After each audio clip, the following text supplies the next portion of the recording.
I'm Nick Eliopoulos, a member of the CAM² research project at Purdue University. I'm going to give you tips on how to perform a successful literature review. Writing a manuscript requires significant time and effort, especially without any prior experience. Before writing begins, and throughout the process of creating a paper, reviewing literature is essential to producing a good manuscript. Literature reviews are done to survey state-of-the-art solutions and assess where your work fits in. Organizing a literature review for a paper can be difficult to manage, especially in a team with multiple members. Some members might end up reading the same papers, use different metrics to describe the same paper, and might miss details another member would not.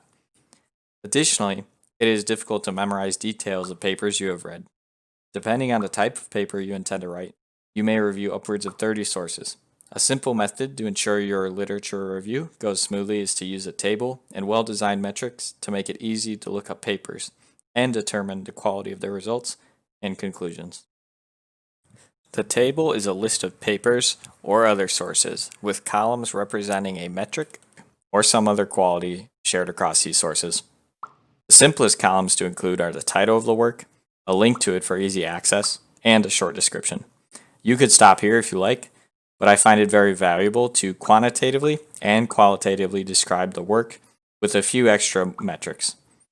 Depending on what topic your research is in, the metrics you would use to describe a paper might change. For example, let's say you're writing a manuscript about measuring the radius of donuts using computer vision techniques. A survey of recent literature suggests that researchers are using cell phone cameras to measure donuts, but some are using laser scanners as well. A qualitative metric that could aid in your manuscript would be to include a column that denotes what type of data acquisition method is used. When you're writing the introduction of the paper, you'll have to describe existing solutions. Having this table is useful because you can sort or filter out works with each method that you found during your literature review and how well each method works.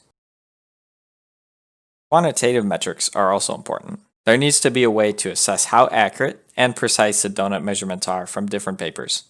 One metric could be the root mean square error of the donut radius compared to hand-measured results, if the paper reports them, of course.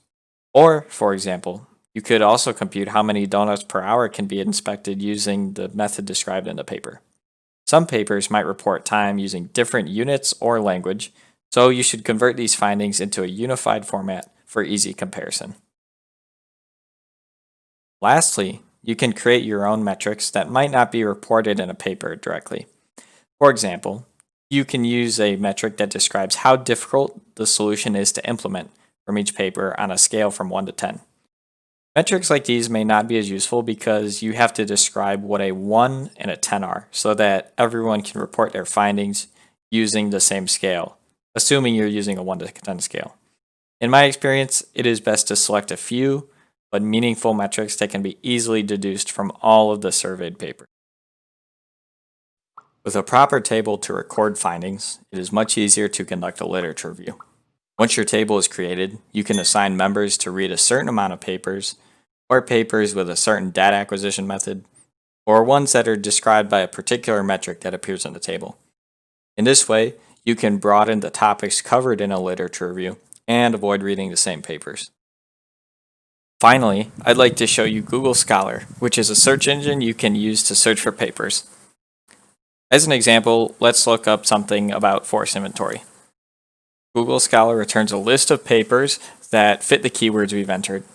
Additionally, you can filter by time. If you want to enter a custom range of dates you want to observe, you can use the custom range box. Additionally, you can sort by relevance or date, but the most useful thing is sorting by time, because when you're doing a literature review, it's most important to look at the most recent literature. After filtering, now all the results we see will be from 2016 and forward.